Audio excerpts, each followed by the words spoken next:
Magandang araw po mga kaibigan. Sa ating po namang pagkakataon ngayon, ay makakasama natin si Engineer Alberto Suansing. Siya po naman yung Special Advisor to the Secretary of Transport na walang iba kundi si Secretary Arthur P. Tugade. Magandang araw po sa inyo, Engineer Suansing. Kumusta na po kayo? Magandang araw din, Melo. Medyo maraming trabaho tayo ngayon sa departamento because of the project ng road transport.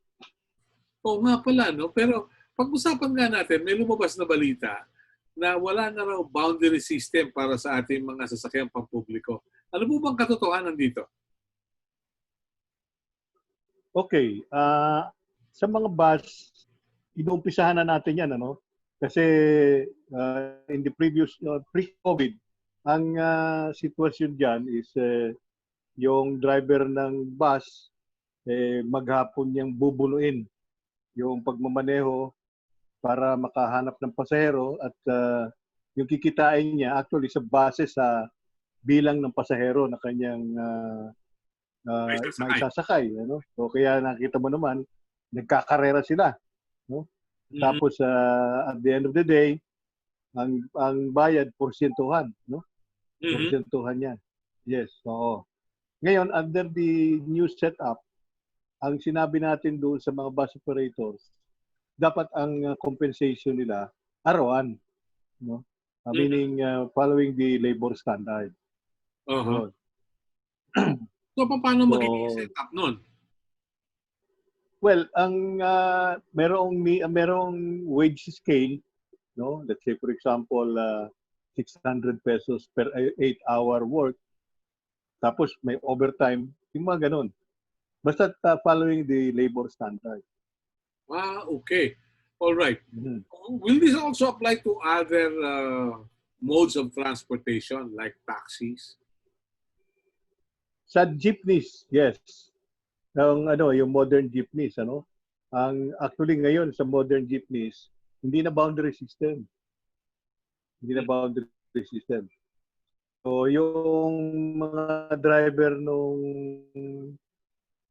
mga modern jeepneys or minibuses ang tawag ngayon, yung palaging on the run para maghanap ng pasahero, no?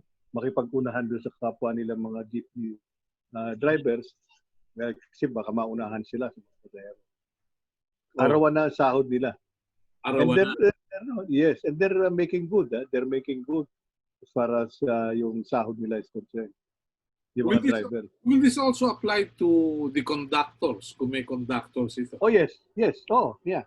Kung may conductor. Pero kasi yung, like for example, yung mga modern jeepneys or minibuses, meron na silang yung AFCS, Automatic Fare Collection System. That means merong yung pasahero, merong hawak na card na usually niloloadan niya yan sa mga loading stations like for example 7-Eleven. Then pag board niya ng jeepney, itatap lang niya yung card na yon. So magre-register na sumakay siya. Then pag baba niya, itatap niya uli.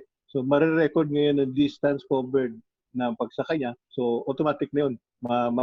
Makikita kung magkano yung binayaran niya na tawag ito, pamasahe. Okay. Cashless system. May kwentuhan ng mga taxi driver. Sabi, engineer, sa kanilang sitwasyon, nabawasan nga yung boundary ng 100 piso, pero nabawasan din yung oras. Ang problema, tumaas naman yung gasolina.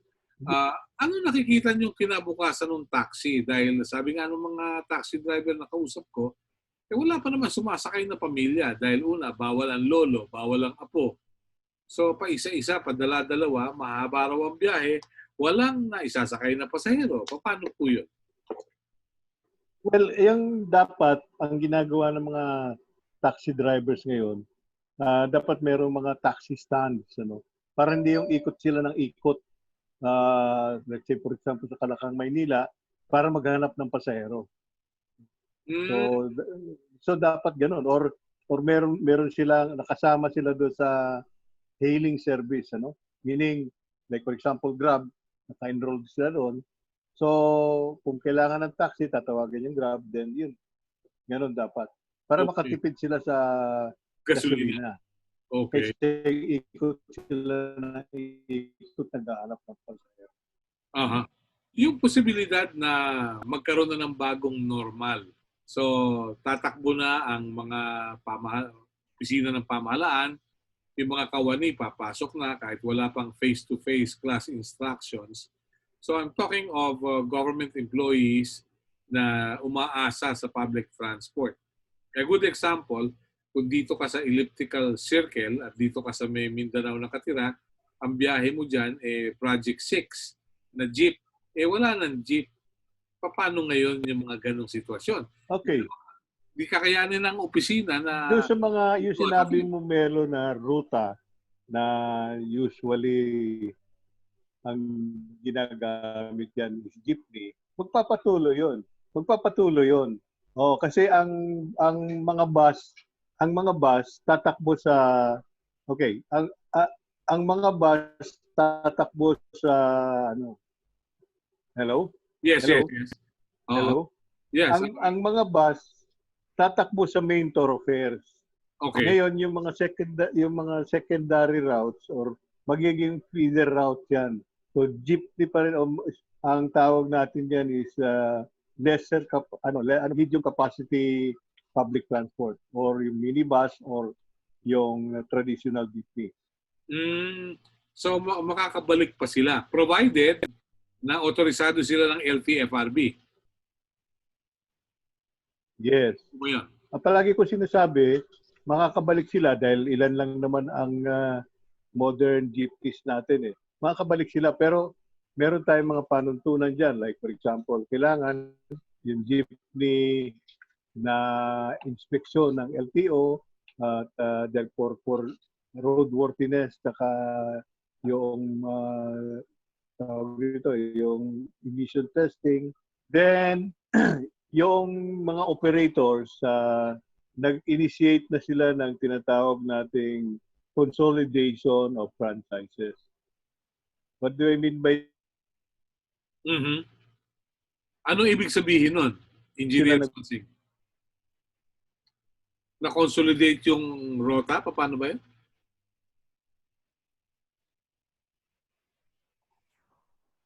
Halimbawa, sa isang ruta, 10 silang operator nag-ooperate sa route na yon, kailangan nila mag-consolidate.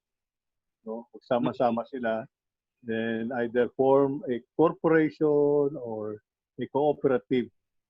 Then they will present that to LTFRB for them to be granted a permit to operate. Dahil kasama nun is yung pag-rationalize ng route na tinatakbuhan nila. What do I mean by rationalization?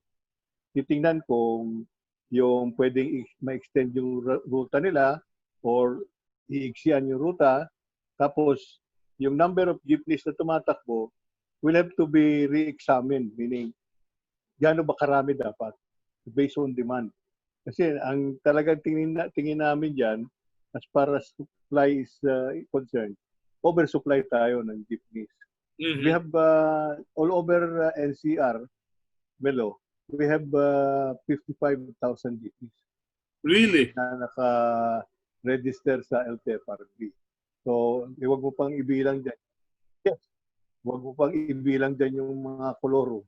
So, that's why you have this situation, traffic, naguunahan sila sa pagkuha ng pasahero. It's a mess. It's a mess. It's a mess. Okay. Really? It's a mess. Paano takbo lang EDSA ngayon? May bus lane. Kaya nung pa man, Melo, yeah, it's a mess. Okay. Bus lanes. We're being criticized for transferring the bus lane from the curbside to the median, yung katabi ng MRT. We have reasons for that. One, kasi doon sa curbside, even if we secure it, meaning lagyan natin ng barrier, papasok pa rin yung private vehicles doon. Why? Kasi yung pupuntahan niyang establishmento, katabi ng EDSA, may EDSA frontage. So papasok siya rin para makapunta rin sa establishment ngayon. O kaya, magkakarga ng gasolina. So papasok siya rin. So every time na pumasok o nag-encroach yung private vehicle doon sa bus lane, maatraso yung takbo ng bus. Huwag mo pang ano, sabihin, like for example, yung mga intersections, kakanan yung sasakyan, tapos lalabas doon siya sa minor road. So, yung mga bagay na yun tends to delay the movement of the buses. Okay. That's why we decided na dalhin sa gitna yon para mas mabilis yung ikot nila. Okay. Paano yung safety ng pasahero? Bubutasan mo yung bus sa kaliwa, ganun. Ganito. Kasabay nun, Melo, maglalagay tayo ng platform. Secured yung platform na yun. No? Secured yung platform na yun. Tabi ng bus lane. Then yung passenger, meron tayong tatayong footbridge from the bangketa, the sidewalk, doon sa tatawid, bababa sa platform para sumakay sa bus. Or ganun din, vice versa. Okay. Ngayon, kasama doon sa program, tapos kinakailangan lang pondohan yan, is, sabi nila kasi paano yung mga PWD o kaya yung elderly na nahihirapan na umakyat, no? Dahil magpo-provide ng lifter. Meron. Magkakaroon ng lifter. Yan ang ano dyan. Ang suggestion namin. Okay. Yeah.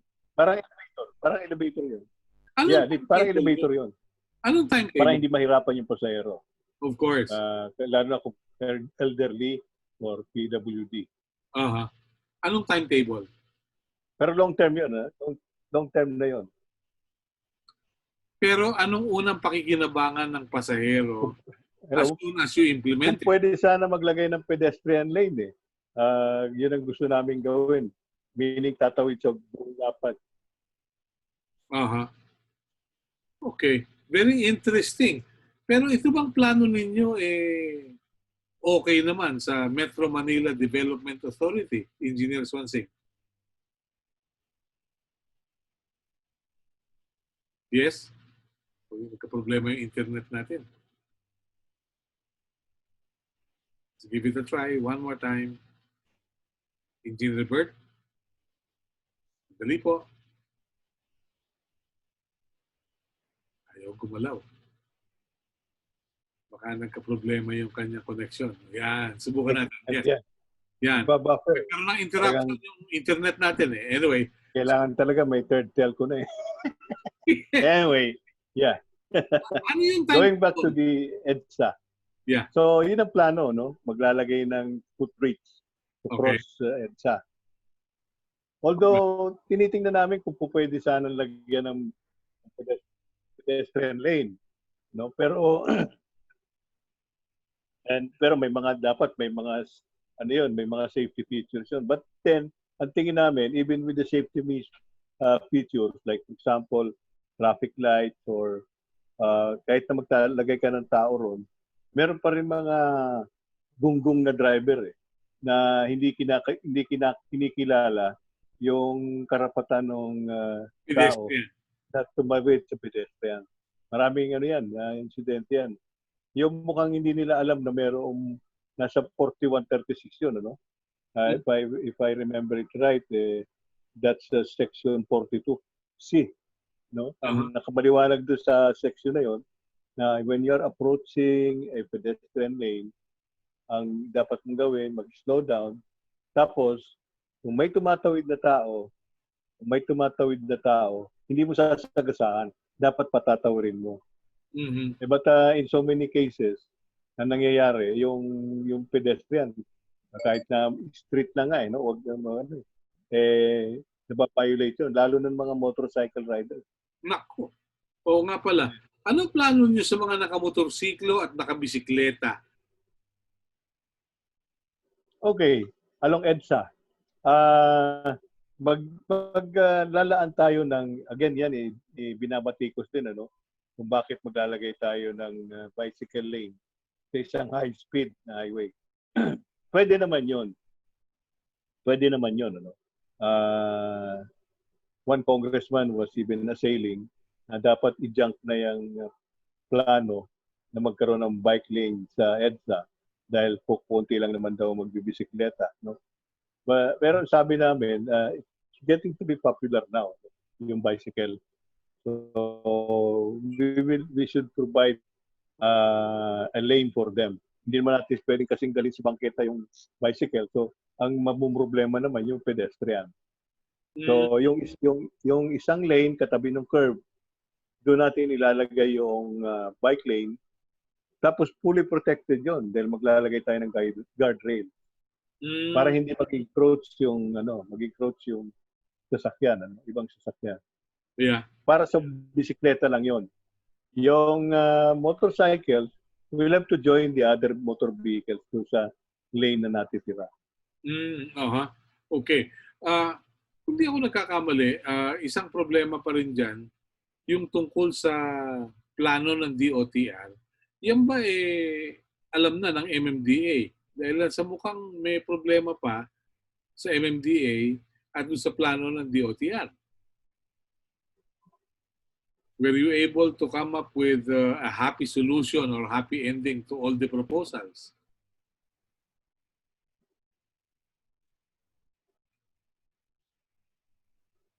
Well, as far as coordination, maganda yung coordination namin with MMDA ngayon. In fact, dinidivide namin yung trabaho. No? Like, for example, yung funding manggagaling sa DOTr, yung civil works, ang DPWH and MMDA naman ang gagawa. So, may yun, coordinated yun. Hindi kami working in, kundi sama-sama yan. Okay. Mabuti naman kung gano'n. Dahil sa may pagkakataon kasi, iba yung plano nyo, iba yung plano doon sa kabila, tulad nung nangyari, nung nagkaroon tayo ng forum isang umaga, no? Parang iba yung lumabas. Anyway, anong pwedeng asahan ng taong bayan sa Department of Transportation sa mga susunod pang araw?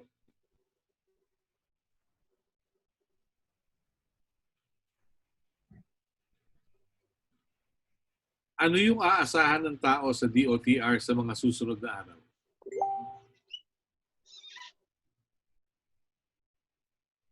What plans? In the coming days,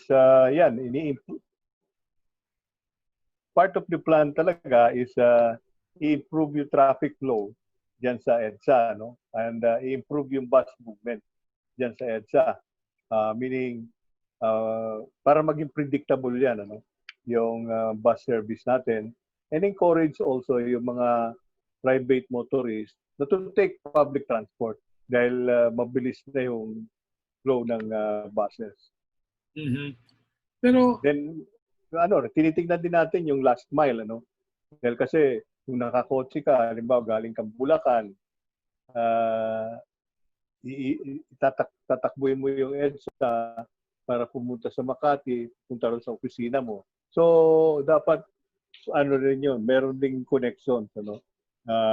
Pagdating mo sa Makati, Ayala, meron kang masasakyan na loop service within within Makati para to get you to the office. Yeah. Katulad nitong P2P service, Engineer Suansing, meron ako nakikita mga buses dito sa Trinoma at may nakikita rin ako sa SM North. Saan ang biyahe ng mga ito? Itong ating mga P2P buses. Hello? Yes. Yeah. Oo. Yung mga P2P buses natin, saan ang biyahe nila? Hello? Hello? Yes, I could hear you. Yung mga P2P buses natin, saan ang biyahe ngayon? The same pa rin, yung mga P2P buses, express bus yan eh. Yung iba niyan galing ng Angat, papunta ng Makati, or meron naman tayo galing ng Alabang, papunta rin ng Makati, meron din ang gagaling ng Binyan, papunta rin ng Makati, no? Tumatakbo na ngayon yan, yung mga P2P buses na yan. Mm-hmm. Yung nakita mo mga bus na naka-standby doon sa Trinoma, yun yung mga pang-augment natin sa MRT3. Ginagamit ngayon yan as a bus augmentation. No? Meaning, yung sobrang pasahero ng MRT, diyan sinasakay. And ang destination yan, actually, 4 lang na istasyon eh. From Trinoma, then they will stop at Quezon Ave. Then ang susunod na istasyon na paparahan na nila is Ayala. Then the last stop is yung sa may Pasay. Taft Avenue. Okay. Yes, yes, the last station. Flat fare to 25 pesos per person. Okay. Ang bayad. Pero ang tao magbabayad sa MRT, hindi sa amin. Kasi nagkaroon ng compensation scheme doon sa mga buses. They're being paid on the number of kilometers that they travel. Okay. Pero paano yun? Hindi ba apektado ng bagong normal at minimum health standards yung viability ng ating trains? Katulad ng MRT3, LRT1, LRT2, may social or physical distancing. So, apektado yung number ng mga sasakay, di po ba? Hindi ba apektado yung revenue?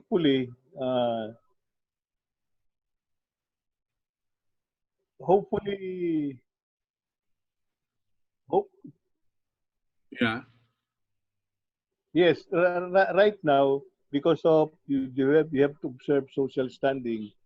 Yung like for example yung train, MRT3, that it can carry one way 1,200 passengers using yung four coach system. Yeah. It's down to only 150 passengers, no? So laki nung diferensya. Kaya nga ino-augment ng bus ngayon 'yon. Mm-hmm. Okay. Ganun 'yun. Malaking it's a telling blow, no, as far as this observance of social distancing. Malaking bagay, ano? Malaking bagay sa Malaking bagay 'yon. Kaya itong buwan na ito na inoobserbahan namin yung takbo ng public transportation. Yes, inoobserbahan namin yung takbo.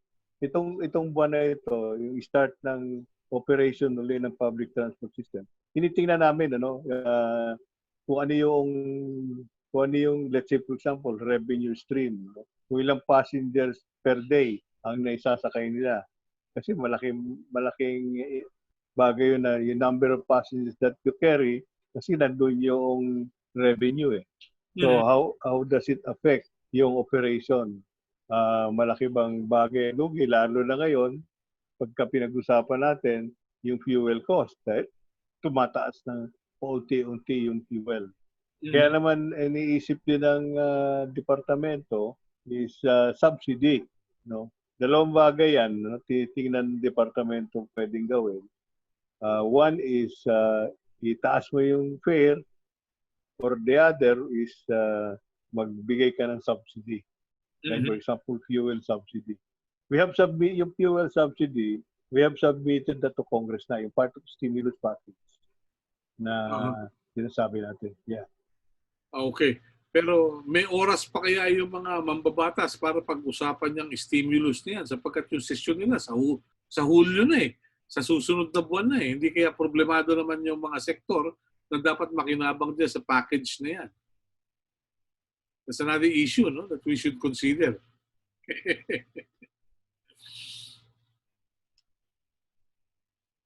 Yes. Uy, problemado talaga yung ating signal, ah. I don't know. But anyway, yeah. Subukan natin muli. Yes, okay. Yeah, okay. Okay, yeah. Medyo talagang masama yung internet connection. Anyway, buti na lang, hindi tayo sakay sa aeroplano, no? Buti na lang, nasa lupa tayo. Kung sa aeroplano to, delikado. No? Anyway, sige. Oh, yeah. Yung viability, delikado. Yeah.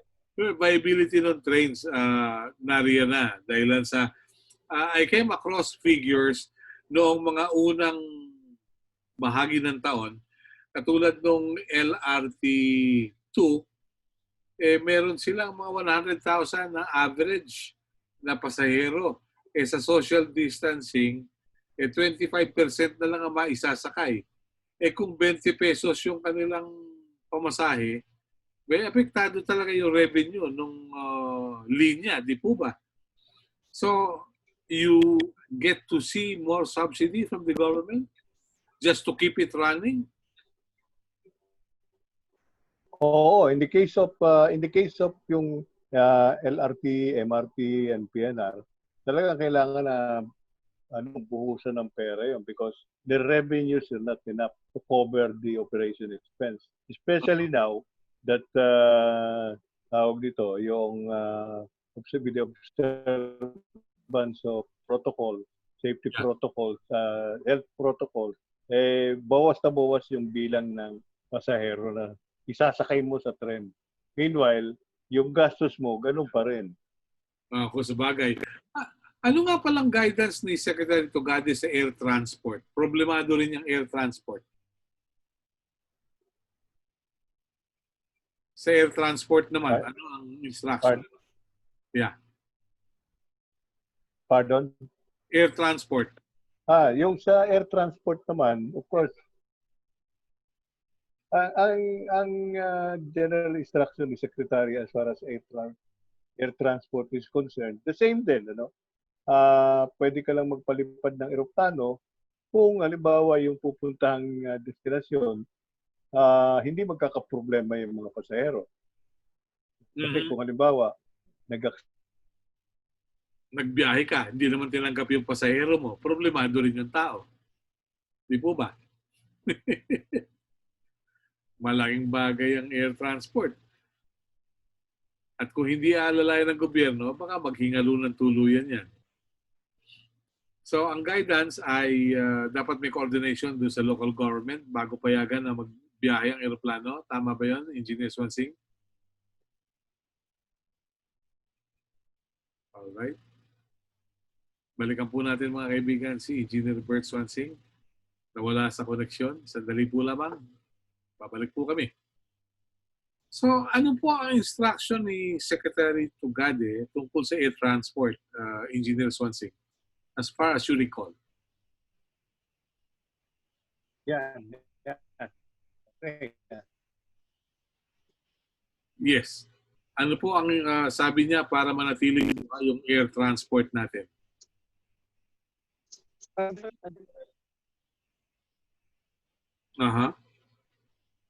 Nag-fade ng konti yung signal. Ang general guidelines niya dapat yung sundin pa rin yung Oops. Sandali po. We're having difficulties with the internet connection. Kumbaga sa telepono, no, araw garbled yung signal. Ngayon ay intermittent yung internet. Pero let's hope he makes it again para tuloy yung ating panayam. We're in the concluding portion because we've discussed about land and other modes of transport. Yes. So you were saying something about the guidance of the Secretary? Dapat susundin pa rin yung protocol. Ano? Like for example, yung pasaherong sasakay sa aeroplano, dapat meron siyang medical certificate para doon sa pupuntahan niyang lugar, i-accept siya. No? Kasi ang mahirap pangyari yan, sinakay mo sa aeroplano, tapos pagdating doon sa lugar na paglalandingan niya, yung namang doon, sasabi na hindi ka pwede pumasok. Yung mga ganun. Tapos, of course, sa loob ng aeroplano, ganun pa rin. It should observe social distancing. Okay. Kaya bawas din ang bilang ng pasahero sa loob ng aeroplano. Okay. Tinitingnan ko kasi yung mga propeller type na aeroplano, let's say yung Manila to Naga, propeller lang yon. So, mababawasan pa. Hindi kaya maging dahilan yan para humingi ng dagdag na pasahe yung mga may aeroplano. Para tataas sila ng plete, gano'n. No? Parang gano'n. Dahil baka mamaya hindi na viable yung paglalakbay. Di po ba?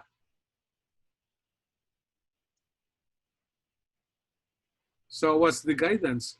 Bagaman sinasabi ng air industry group na hindi sila hihingi ng fare increase, pero they need guarantees from the government na pautangin sila ng mga pribadong bangko at mabawasan din yung binabayarang parking, take-off at landing fees sa mga paliparan.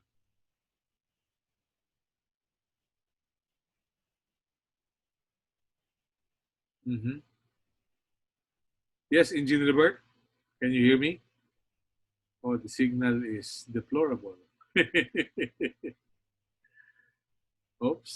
One more time. Let's give it another try. Lapunin niyo mga kaibigan, sa ganitong sitwasyon, technology should get into the picture. Ang problema, kung yung technology, problema pa rin. Anyway, that's, sabi nila, it's Murphy's Law. If it will go wrong, it will. So let's find out. Let's give it another minute if he makes it. Kung hindi, we'll have to close our interview today. But anyway, we'd like to thank Engineer Suansing for the efforts to share the latest information from the Department of Transportation. We will have another interview one of these days to find out kung ano pa ang maaring maganap at kung ano pa ang pwedeng asahan sa mga susunod na araw.